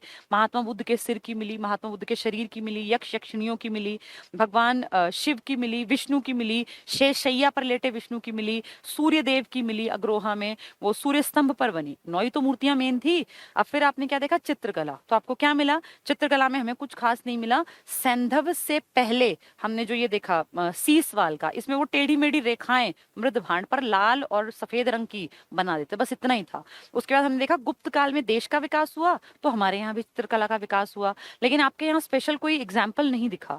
फिर ये कह रहे हैं मुगलों के टाइम में बहुत डेवलपमेंट हुई दिल्ली की, आगरा की, लेकिन आपके यहाँ कोई ऐसा स्ट्रक्चर भी नहीं है, मॉन्यूमेंट जिसमें कि जड़ाऊ काम हो या बहुत पैसा लगाया गया हो। तो आपके यहाँ बेसिकली विकास हो रहा है, लेकिन इतना कम है क्योंकि आपके पास टाइम ही नहीं है। आप खेती कर रहे हैं, आप समृद्ध हैं, आप अमीर हैं, तो आपके पास इतना फालतू टाइम नहीं है कि आप अपनी हॉबीज को डेवलप कर पाए। नेक्स्ट है हरियाणा में संगीत कला। संगीत में आपका थोड़ा सा नाम है, क्योंकि वो ईंट याद है, सारे गामा पाधा नी, ये लिखा हुआ था 7 स्वर, तो 7 स्वरों का जिक्र कहीं कहीं आया था, इसलिए। फिर एक साम वेद था, वेद 4 थे ना, सबसे पहले ऋग्वेद, फिर यजुर्वेद, फिर सामवेद, फिर अथर्ववेद। तो जो सामवेद है, संगीत का जो जिक्र है, 7 स्वर उसी में तो है, तो उसका भी प्रभाव, क्योंकि वेदों की रचना आपके हरियाणा पंजाब में हुई, इसलिए आपके यहाँ संगीत में थोड़ा सा ये मान लीजिए लोकल लेवल पे देहाती संगीत का भी डेवलपमेंट हुआ। जैसे देहाती संगीत बेसिकली हमारा ही है, वो हमने कहीं से चीट नहीं किया। आपने आर्ट को देखा देखी सीखा, रेवाड़ी के राव ने राजस्थानी स्टाइल को देख लिया, लेकिन जो हमारा देहाती संगीत है ना, संगीत की जब बात करें, वो हमारा लोकल है। अब हमारे यहाँ विवाह शादी में जो गीत गाए जाते हैं वो हमारे अपने हैं, वो हमने किसी से नहीं चुराए, ना हमने किसी के चीट किए। ऐसे ही आपके यहाँ जो बच्चों के जन्म पे, खासकर पुत्र के जन्म पे जब वो छठी के गीत गाते हैं, तो वो अपने हमारे, वो देहाती संगीत है। इसमें भी फिर अलग अलग विधाएं देखने को मिली कि भाई फाग का त्योहार है तो अलग गीत गाएंगे, और बच्चे का जन्म होगा तो अलग होंगे, बच्चे के 6 दिन जब हो जाएंगे छठी पे तो अलग होंगे, विवाह के उपलक्ष्य में अलग होंगे, तो उसके अलग अलग प्रचार प्रसार करके और देहाती संगीत हमने फेमस कर दिया। तो हरियाणा में संगीत कला, प्राचीन काल में संगीत कला, वैदिक काल में संगीत कला। संगीत के विषय में हरियाणा राज्य क्षेत्र की भूमिका के प्रमाण मिले हैं। तो मैंने बताया ना, आप चित्रकला में ज्यादा नहीं थे, आप मूर्ति कला में नहीं थे, लेकिन संगीत आपके ओरिजिन में स्टार्टिंग से था। ऋषि मुनि इसके जन्मदाता और पोषक थे, और ऋषि मुनि तो जन्मे ही हमारी भूमि पे थे। भाई हमें ही तो कहते हैं, हम ही तो हैं, क्या कहलाते हैं हम, देवकृत योनि, यहीं से भगवान निकले हैं, सारे भगवानों का जन्म भी इसी मिट्टी में हुआ। तो इसलिए हम कहते हैं संगीत में हमारा थोड़ा सा कहीं ना कहीं एक मान लीजिए स्टैंड था, बाकियों में नहीं था। उनके आश्रम से 3 प्रकार के संगीत का विकास हुआ इन ऋषि मुनियों से। पहली ऋग्वेद की ऋचाएं, ऋचाएं मतलब प्रेयर्स, याद करो, ओम भूर्भुवः स्वः, जो ऋग्वेद के 3रे मंडल में है, किसको समर्पित है, सवित्र भगवान को, उगते हुए सूर्य को। तो वो सब चीजें हमारे यहीं तो लिखी गई हैं। ऋग्वेद बेसिकली लिखा ही पंजाब हरियाणा में गया है, इसलिए हम कहते हैं संगीत से हमारा पुराना वास्ता है। तो ऋग्वेद की ऋचाएं या प्रेयर्स जो 3 धुनों से मुखरित होती हैं। सामवेद के गान, अब वेद हैं तो आप ही के यहाँ लिखे गए हैं, जो 7 स्वरों पर गाए जाते हैं। सामवेद तो संगीत संगीत तो मेन सामवेद ही है ना। गंधर्व और देशी संगीत, देशी आपका लोकल, ये दो प्रकार के वैदिक युगीन संगीत थे। यानी आपके यहाँ ऋग्वेद का ओम भूर्भुवः स्वः देखा गया, आज तक गाया जा रहा है। आपके यहाँ सामवेद देखा गया, और आपके यहाँ लोकल लेवल पे भी अपना डेवलप किया हमने म्यूजिक। हमने अपने बजाने के ढोल ढपली टाइप के जो, और जैसे अब यहाँ पे हमारे यहाँ मटके पे वो काला सा कपड़ा बांध के जो बजाते हैं, वो ऐसे थोड़ी कि विदेशों से हमने चीट किया, हमने अपना डेवलप किया। यहाँ मटके पुराने टाइम में थे, उस पर वो टाइट सा वो बांध के और उसको बजाने का, ऐसी बहुत सारी चीजें जो हमने लोकल लेवल पे अपने डेवलप की। यानी म्यूजिक से हमारा संबंध पुराना है, मूर्तिकला में ज्यादा हमारा हाथ साफ नहीं था। ठीक है। इस युग में रागों का उदय हुआ, अलग अलग तरह के राग। तत्कालीन साहित्य में अनेक वाद्य यंत्र ये हमने अपने बनाए थे, जैसे ढोल, डफ, डप, डमरू, वीणा आदि का उल्लेख है। तो आप एक कला में ठीक ठाक थे, दो कला आपकी ज्यादा अच्छी नहीं थी, चित्रकला और मूर्तिकला, लेकिन संगीत के कला में आपका थोड़ा सा नाम था। ठीक है। इस संगीत कला में ये जो लिखी हैं चीजें मैं इनको लास्ट में पढ़ दूंगी एक बार, वैसे सारा कुछ मैं साथ साथ बताती चलूंगी। उत्तर वैदिक कालीन संगीत कला, यानी जब राजा महाराजा होने लग गए तो उस टाइम तो संगीत हुआ ही होगा। तो हरियाणा में अनेक पेशेवर संगीतकार आए, जिनमें बांसुरी वादक, बांसी को बांसुरी कर लेना, यानी बांसुरी बजाने वाले, ढोल बजाने वाले, वीणा वादक, ये प्रमुख थे। इनमें शास्त्रीय संगीत अत्यधिक लोकप्रिय था, तो शास्त्रीय जो पुराना था। अंबाला जिले के सुध नामक, आज सुध किसमें है? यमुनानगर में। याद है 12 खड़ी पढ़ा था हमने, सुध से मिला था, प्राचीन इतिहास में पढ़ाया था। पहले ये अंबाला का हिस्सा था, क्योंकि यमुनानगर तो बना ही 1989 में है, तो उससे पहले ये अंबाला था। अब कहोगे यमुनानगर का सुध, पहले था अंबाला का सुध। नामक स्थान से प्राप्त एक मूर्ति में कई संगीतकार बैलगाड़ी में यात्रा करते दिखाई पड़ते हैं। कैसे पता चला? एक बैलगाड़ी सी दिखाई देती है, बैलगाड़ी बनी हुई है, उसमें कोई अपना एक तारा लेके बैठा है, कोई ढोल लेके बैठा है, मतलब एक तरह से आप मान लीजिए मिट्टी टाइप लेके कुछ, और उसमें कुछ मिलाया गया, और उसमें फिर इस तरह का एक आदमी, छोटे छोटे बना दिए, 5-6 आदमी बैठा दिए एक बैलगाड़ी में। तो उस बैलगाड़ी में बैठे हुए कोई अपना मंजीरा लेके बैठा है, कोई ढोल डपली और इस तरह का। तो इससे दिखता है कि उस टाइम पे भी कल्चर में ये चीजें बजती थी। इससे आपको क्लियर हो गया कहाँ से मिला? आपके सुध से। कहाँ है ये? यमुनानगर में। ठीक है। तो यमुनानगर के सुध नामक स्थान से प्राप्त एक मूर्ति में कई संगीतकार बैलगाड़ी में यात्रा करते दिखाई पड़ते हैं। तो कौन सी चीज बनाई जाती है जो दिखती होगी समाज में, वही उसी का तो टॉय के रूप में बनाएंगे। तो इससे क्लियर हुआ कि इसका मतलब संगीतकार थे हरियाणा में। 9वीं शताब्दी की एक ईंट अग्रोहा से प्राप्त हुई, जिस पर सा रे गा मा पा धा नी 7 स्वर है ना, ये आदि अक्षर अंकित हैं।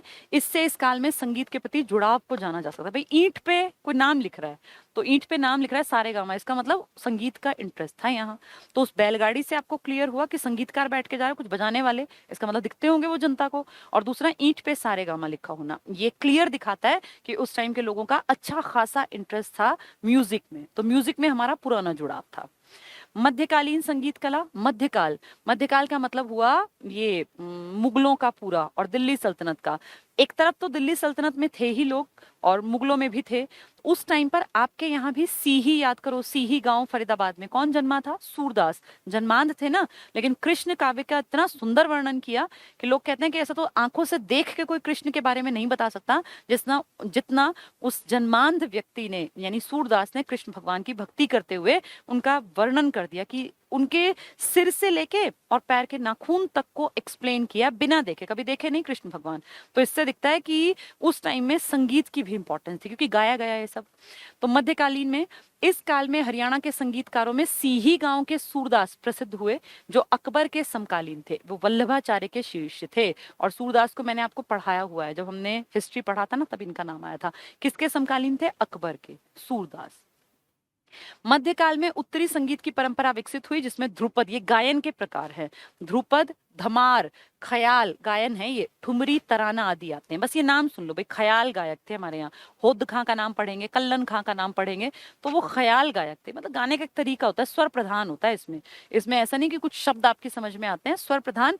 तो वो साउंड क्रिएट करेंगे बस अ और आ वाली, और उसी से वो म्यूजिक को फील करा देते हैं। ठीक है। उत्तर मुगल काल, आपके यहाँ एक महिला थी जोहराबाई अंबाले वाली, तो पुराने टाइम में बहुत बड़ी गायिका, गजल गायिका हुई है, अंबाला से थी। तो उत्तर मुगल काल के प्रसिद्ध ख्याल गायक एक कल्लन खां थे। कल्लन खां बहुत बड़ा नाम है। रेवाड़ी जिले के निवासी कल्लन खां, रेवाड़ी के गुड़ियानी में जन्मे थे ये। गुड़ियानी जहां बाल मुकुंद गुप्त जो पत्रकार थे वो भी जन्मे थे 1865 में, ये वहीं के हैं। कल्लन खां बहुत बड़ा नाम है। कल्लन खां आपके रेवाड़ी के गुड़ियानी में जन्मा एक आदमी है। ये होद खां का शिष्य है। होद खां कौन? होद खां ग्वालियर घराने का बहुत बड़ा गायक है। तो एक बहुत बड़े टीचर के पास पढ़ना भी तो इंपॉर्टेंट होता है ना, तो आप उससे अच्छी चीज सीखेंगे।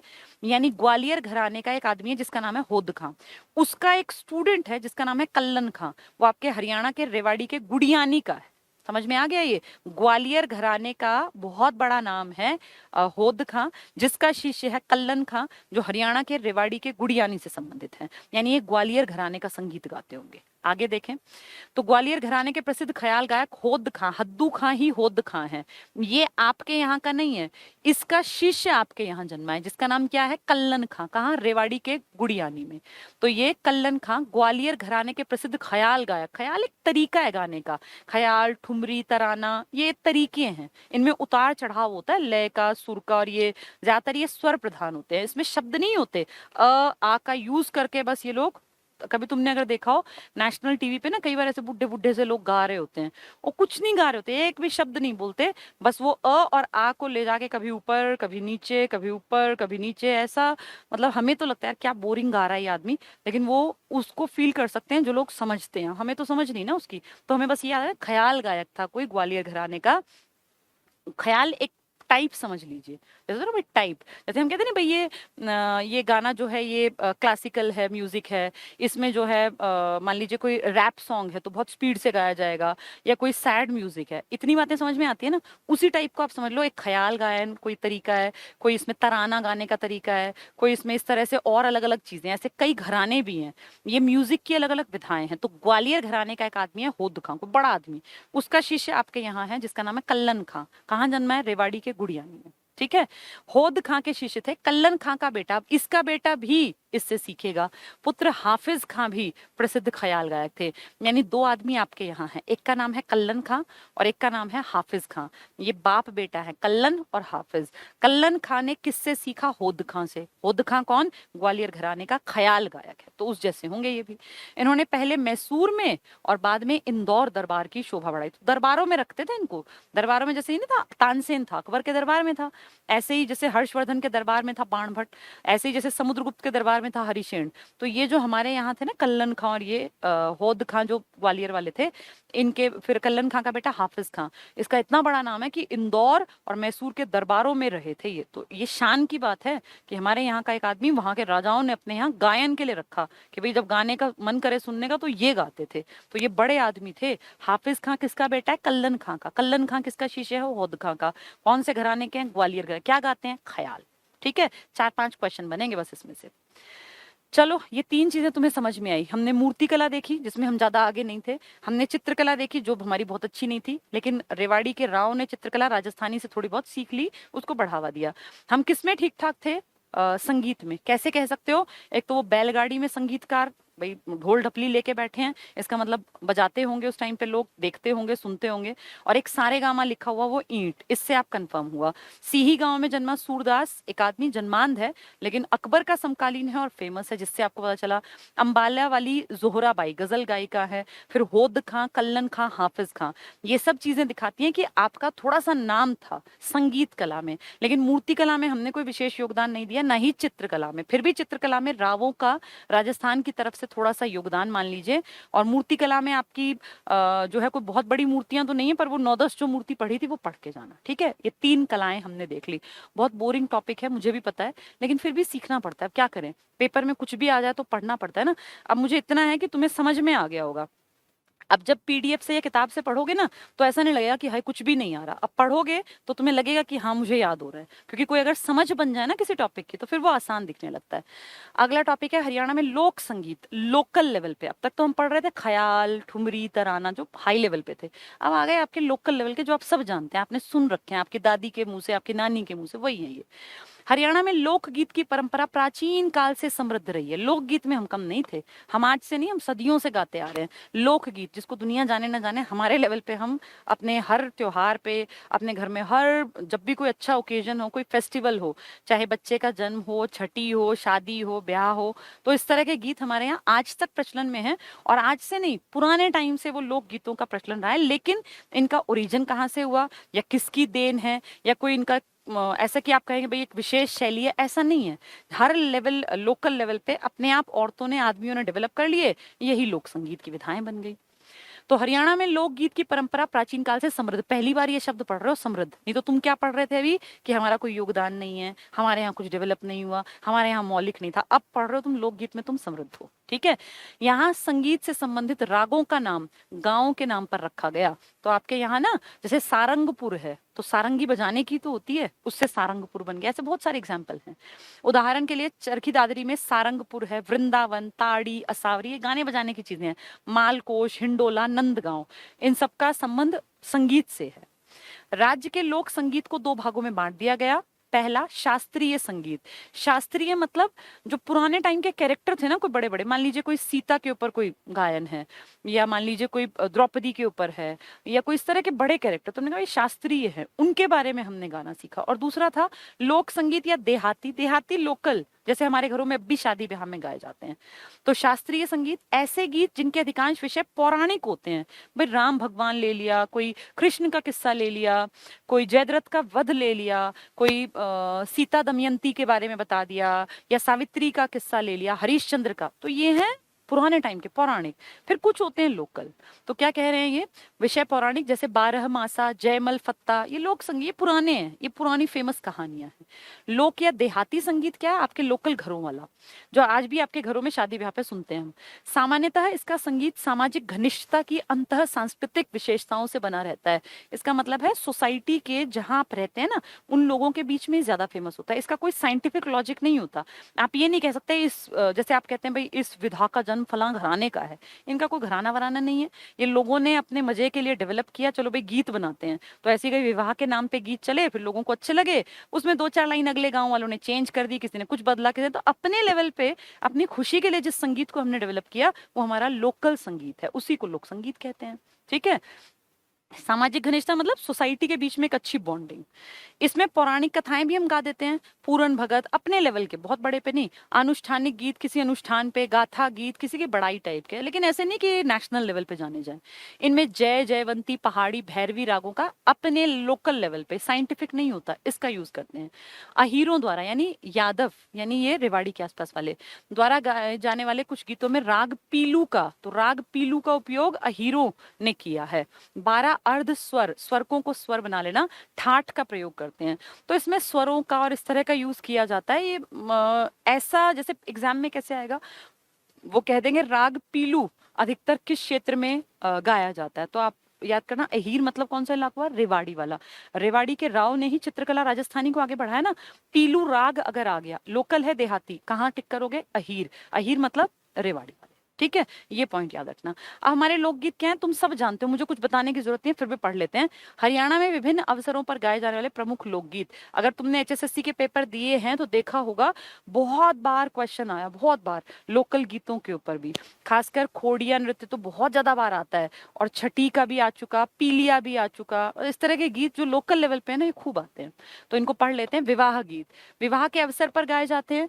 मंगल गीत गाए जाते हैं कि भाई अच्छा हो, अच्छा कि भाई दो लोगों के भविष्य में अच्छी कल्पना की जाती है कि शादी हो तो लड़के का भी अच्छा लक जो है वो चले, लड़की जो है वो घर में आए तो लक्ष्मी के रूप में आए, तो उनको उनके अच्छे भविष्य की कामना करते हुए ये गीत हमने लोकल लेवल पे डेवलप कर लिए, ठीक है।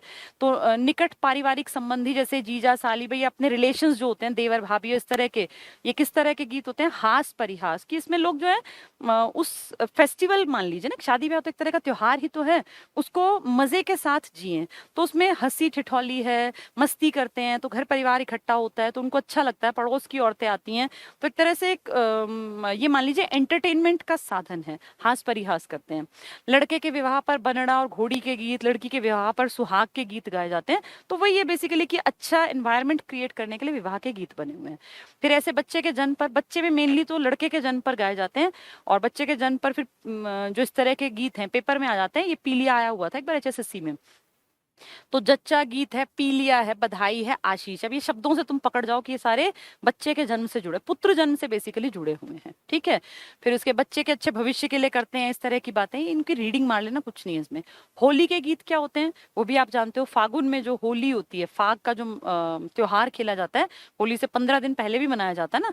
और फिर उसमें अच्छे अच्छे गीत की भाई होली जो है रंगों का त्योहार है, मन में जो है पॉजिटिव एनर्जी आती है, मौसम बदलता है और लोग जो है वो खुश होते हैं क्योंकि बहुत बढ़िया मौसम होता है होली के आसपास, तो मस्ती और हास्य का भाव रहता है, ठीक है। फागुन के महीने में होता है। सावन के गीत हैं तो आप अच्छी तरह जानते हो, तीज का त्योहार आता है और झूला डलता है, और हरियाणा में तो सावन और तीज का खासा महत्व है।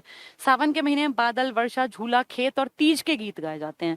धार्मिक गीत भी आपके यहाँ बहुत सारे हैं, भगवानों के लिए आप गाते हैं। जैसे हमारे यहाँ देखो अक्टूबर के आसपास जब मीठी मीठी सी ठंड आती है तो बहुत सारे गाँव में आज भी लड़कियां जो हैं, औरतें, वो कहते हैं ना कातक, कातक नहाने जा रहे हैं। तो कार्तिक महीने को ही तो हम कातक कहते हैं लोकल भाषा में। तो वो उस ठंड में सुबह सुबह उठ के नहाने से, मतलब ये धार्मिक एक हमारी मान्यता है कि ऐसा करने से जो भगवान है वो अच्छा भविष्य लिख देते हैं, या किस्मत अच्छी होती है, घर परिवार में खुशियां आती हैं। तो ये धार्मिक गीत हैं। ये धार्मिक और पारंपरिक अवसरों पर कार्तिक महीने में, माघ में, इस तरह में कई भजन गीत गाती हैं औरतें, ठीक है। इसके अलावा हरियाणा में 12 मासी प्रेम गीत, तकरार संबंधी, मतलब बहुत सारे नायक नायिका के गीत इस तरह के, जिससे कि आप जो है अपना टाइम पास कर सकते हैं, आपको सुन के अच्छा लगता है, आप उसको एंजॉय करते हैं। इस तरह का आपका लोकल लेवल का संगीत है, ठीक है। गायक और संगीतज्ञ, ये वो नाम जो हम बार बार पढ़ रहे हैं, अगर आपको नहीं भी विजिबल है कोई बात नहीं, मैं अभी नाम लूंगी, 5 नाम है, आपको सारे समझ में आएंगे। पहला नाम लिखा है कल्लन खां। अभी हम बातचीत कर रहे थे कल्लन खां। कल्लन खां अपने यहाँ था, होद खां हमारे यहाँ नहीं था। होद खां कहाँ था? ये नहीं, इसका था ना ग्वालियर घराने का। कल्लन खां आपके यहाँ था और उसका बेटा था हाफिज खां। तो ये कहाँ थे? अपने रेवाड़ी के गुड़ियानी के। वही बता रहे हैं, कल्लन खां ख्याल गायक, होद खां ख्याल गायक। और ये दोनों, कल्लन खां तो अपने यहीं के थे, होद खां के शिष्य थे ग्वालियर घराने के। ये आपके यहाँ नहीं जन्मे, कल्लन खां आपके यहाँ जन्मे, इनका बेटा है हाफिज खां, ठीक है, जिसने कि इंदौर घराने के राजाओं के यहाँ गाया और मैसूर घराने के, तो इसी का तो बेटा था। ख्याल एक गाने का स्टाइल है। नेक्स्ट लिखा है अचपल, ये भी इंपॉर्टेंट है, आ चुका है HSSC में, सारे 5 आ चुके। अचपल ख्याल गायक है, तराना का तरीका एक गाने का वो भी गाता है, चतुराग भी गाता है, सरगम गायक भी है। ये दिल्ली दरबार में था कोई अचपल।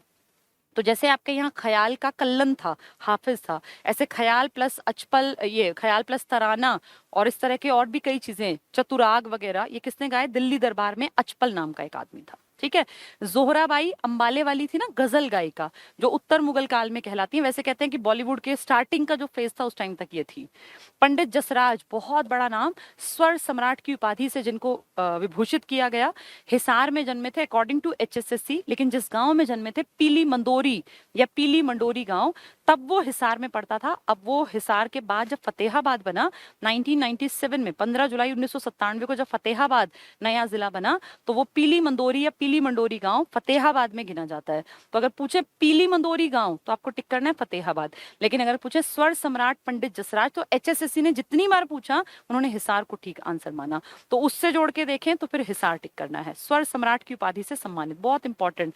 स्वर सम्राट कौन है? पंडित जसराज, और ये शास्त्रीय गायक रहे, ठीक है। तो शास्त्रीय संगीत से जुड़े हुए। अंबाले वाली जोहराबाई जो कि गजल गायिका रही उत्तर मुगल काल में, पंडित जसराज जो स्वर सम्राट रहे, पीली मंदोरी गांव अब फतेहाबाद में है, लेकिन ये हिसार से संबंधित माने गए हैं। अचपल हमने पढ़ा कई सारी विधाओं में था, ख्याल भी था, तराना भी था और दिल्ली दरबार में था। एक हमने पढ़ा होद खां, एक हमने पढ़ा कल्लन खां। हाफिज खां पढ़ा नहीं है, कल्लन आपके यहाँ था, कल्लन। और होद खां ग्वालियर घराने के हैं, ख्याल गायक हैं। तो कल्लन खां भी ख्याल गायक हुआ, ये आपके रेवाड़ी के गुड़ियानी में जन्मा। इनका बेटा कौन? हाफिज खां। कल्लन ना याद रहे तो हमारे यहाँ जो है ना कल्लन, ऐसे से नाम बहुत रखते हैं गांव में, कालू रख दिया, कल्लन रख दिया, जिसका रंग थोड़ा काला उसको कल्लन। तो अपने यहाँ कल्लन से याद कर लो। होद खां हमारे नहीं है, लेकिन कल्लन हमारे यहाँ है। हाफिज खां भी उसका बेटा है, ठीक है। अब है लोक नृत्य। लोक नृत्य में क्या है, ये सारा वही एक्सप्लेन कर रखा है। ये थोड़ा टॉपिक ना बहुत ज्यादा लंबा हो जाएगा, फिर तुम्हें समझ में नहीं आएगा। इसको एक काम करती हूँ, इसको कल कराऊंगी, ठीक है? 1 घंटा लगभग होने वाला है, 1 घंटे की क्लास बहुत है। अब हमारे ऊपर कोई ऐसा बर्डन तो है नहीं कि हमें 2 दिन में सिलेबस पूरा करना है। आराम से पढ़ लेंगे, 8 दिन लग जाए, 10 दिन लग जाए, क्या फर्क पड़ता है, 15 दिन लग जाए। अब सिलेबस लगभग कंप्लीशन पे है, तो अब मैंने आज 3 चीजें करा दी। हरियाणा में चित्रकला हमने देखी, हरियाणा में मूर्ति कला हमने देखी, हरियाणा का संगीत हमने देखा। अब जो ये लोक नृत्य, अब डांस आ गया, चौथा फैक्टर हो गया ना डांस वाला। आज डांस नहीं देखते, क्योंकि डांस भी बहुत तरह के हैं। किसी में महिला प्रधान, किसी में पुरुष प्रधान, किसी में दोनों नाच सकते हैं, किसी में जो है मरने पर कोई डांस है, बड़े बूढ़ों के मरने पर, शोक में, गम में, तो कोई खुशी पर नाच है। अलग अलग तरह के, कोई सावन में नाचने वाला डांस की बात करेंगे, कोई फसल की कटाई की, तो वो थोड़ा डिटेल ज्यादा हो जाएगी, फिर वो मिक्स हो जाएगा। तो आज बस 3 चीजें तैयार कर लेना, मूर्ति कला, चित्रकला और संगीत कला, ठीक है? किताब से जरूर पढ़ना, तभी तैयार होगा, बिना किताब से पढ़े बात नहीं बननी। सारे गामा पाधा नी सा ईंटों पे लिखा हुआ मिला, और वो संगीतकारों को ले जाती बैलगाड़ी सुध से, जिससे कि कंफर्म हुआ कि आपका इंटरेस्ट था। इसी तरह से आपके यहाँ ग्वालियर घराने के एग्जाम्पल क्या दोगे? कल्लन खां, हाफिज खां। स्वर सम्राट कौन है आपका? पंडित जसराज। अंबाला वाली कौन है? जोहराबाई, गजल गाई कर रही थी। अचपल का दिल्ली दरबार से संबंध था, जिसने ख्याल में भी काम किया, तराना में भी काम किया, चतुराग यानी 4 तरह के रागों पर उनकी अच्छी कमान थी, ठीक है? ये 2-4 बार पढ़ोगे ना किताब से, बार बार बार बार, तब बात बनेगी। ये बहुत टफ टॉपिक है, बहुत बोरिंग भी है, ये मुझे पहले ही पता है, क्योंकि जब मैंने खुद पढ़ा था तो मुझे लगा था क्या बकवास है और कैसे ये याद होगा। लेकिन अगर थोड़ा सा ध्यान दोगे, कहानी की तरह समझोगे, तो ये आसान है। इसको तैयार कर लेना। कल कराऊंगी इसी का अगला पार्ट, जो थोड़ा सा और डिटेल की डिमांड करेगा, क्योंकि इसमें लोक नृत्य में थोड़े से डांसेस हैं, और आपने देखा होगा एग्जाम में बहुत सारे डांसेस आते हैं, सब डांसेस हैं। आज इसको पढ़ाऊंगी तो बहुत बड़ा टॉपिक हो जाएगा, इसलिए।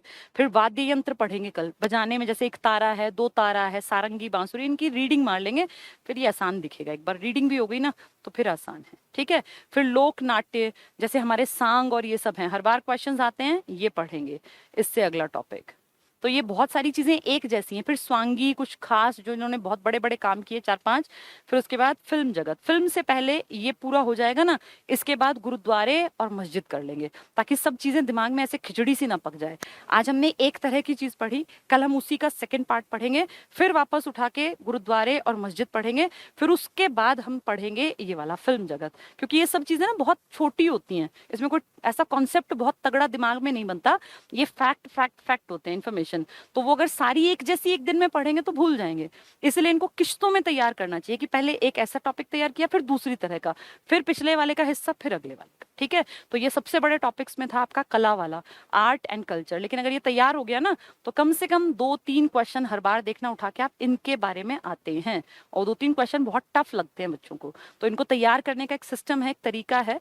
अब आप इसको ढंग से जैसे बताया वैसे ही तैयार करना। आज 3 चीजें पक्की कर लेना, चित्रकला, मूर्तिकला और संगीत कला। फिर कल आगे बढ़ेंगे, डांसेस के बारे में जानेंगे, वाद्य यंत्रों के बारे में जानेंगे, फिर टॉपिक को चेंज करके गुरुद्वारे और मस्जिद पे आएंगे, और फिर उसके बाद आएंगे फिल्म जगत पर, ठीक है? इसके बाद हमारा लगभग कंप्लीशन पर आ जाएगा। चलिए, आज के लिए इतना ही। और अब हम लोग रोज थोड़ा थोड़ा पढ़ते जाएंगे, 1-1 घंटे की क्लास लेती रहूंगी, तब भी ज्यादा लंबा नहीं है, टाइम कंज्यूमिंग नहीं रहा। अब आपकी हार्डली 8-10 क्लासेस में टॉपिक क्लियर हो जाएंगे, ठीक है? चलिए, थैंक यू, गुड नाइट। खूब पढ़ते रहो, पॉजिटिव रहो, खुश रहो। पेपर आते जाते रहते हैं, तैयारी एकदम से नहीं होती, लेकिन अगर रोज 4-4, 5-5, 6-6 घंटे पढ़ा जाए तो साल भर में आप इस लायक जरूर बन जाते हैं। और कोई भी चांस लास्ट चांस नहीं होता। हर चांस को सोचो कि पेपर ऐसे ही दो कि लास्ट चांस है, लेकिन अगर आपका पेपर कभी खराब भी चला जाए तो उसमें ये नहीं होता कि मन टूट गया और अब हम कुछ कर ही नहीं सकते। क्या पता उससे ज्यादा बेहतर के लिए आप बने हुए हो। अपनी मेहनत में कभी कमी मत लाना, चाहे कितना ही मेहनत करनी पड़े, कितनी ही कोशिशें करनी पड़े, हमेशा खुश रह के पढ़ो। और कभी अगर सिलेक्शन नहीं होता एक आधे पेपर में तो कोई फर्क नहीं पड़ता। लाइफ बहुत बार ऐसे आपके एक होता ना भाई, टेस्ट लेती रहती है। फाइनली अगर आप मेहनत करते हैं तो आपकी किस्मत आपका साथ जरूर देगी। देखिए, भगवान में अगर आप विश्वास करते हैं, तो मैं तो बहुत ज्यादा मानती हूँ, और मुझे ऐसा लगता है कि हो सकता है 1 बार, 2 बार, 4 बार भाई भगवान आपको अनदेखा करे, आप मेहनत कर रहे हैं, किस्मत आपका साथ ना दे, लेकिन फाइनली अगर आप लगातार अच्छी मेहनत तरीके से करते रहेंगे तो आपकी एक दिन किस्मत जरूर जागेगी, और भगवान एक ना एक दिन आपसे जरूर खुश होंगे और आपका सिलेक्शन भी होगा। लेकिन तब तक वेट करते रहना है, पढ़ते रहना है, पढ़ते रहना है, पढ़ते रहना है। इसका ये मतलब नहीं है कि भगवान की भक्ति करने बैठ जाओ और सोचो कि पढ़ाई से पीछे जोड़। पढ़ाई करते रहना। सबसे पहली चीज होती है अपना कर्म। जो इंसान अपना कर्म अच्छा करता है ना, वो अगर भगवान की भक्ति दिखावटी ना करे तो कोई फर्क नहीं पड़ता, लेकिन अगर वो कर्म में अपनी पढ़ने में बिल्कुल 100% अपना कि भैया पढ़ना मतलब मुझे पढ़ना है। अगर मैंने 6 घंटे का टारगेट बनाया तो 6 घंटे 5 मिनट हो सकते हैं, लेकिन 5 घंटे 59 मिनट पे मैं पढ़ाई नहीं छोड़ूंगा या छोड़ूंगी। इस शिद्दत से पढ़ना होता है कि जो सोच लिया वो करना है, फिर उससे कम नहीं, उससे बेशक ज्यादा कर देंगे हम।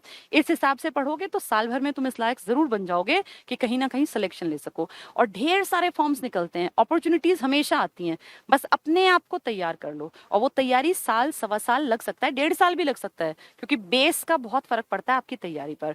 जब चाहोगे तब से आप अपने आप को संवारने लग जाओ, एक दिन फाइनली आप इस लायक बन जाओगे, इस काबिल बन जाओगे कि लोग फिर आपको सराहेंगे। लेकिन उसके लिए टाइम लगेगा, मेहनत लगेगी, इसलिए मेहनत करते रहो, ठीक है। 2021 अभी स्टार्ट हुआ है, अभी आपके हाथ में है पूरा साल, खूब मेहनत करो। 21 के एंड तक कोई ना कोई नौकरी तुम्हें मिल जाए, इस हद तक मेहनत करते जाओ। चलिए आज के लिए इतना ही। All the best, thank you, good night.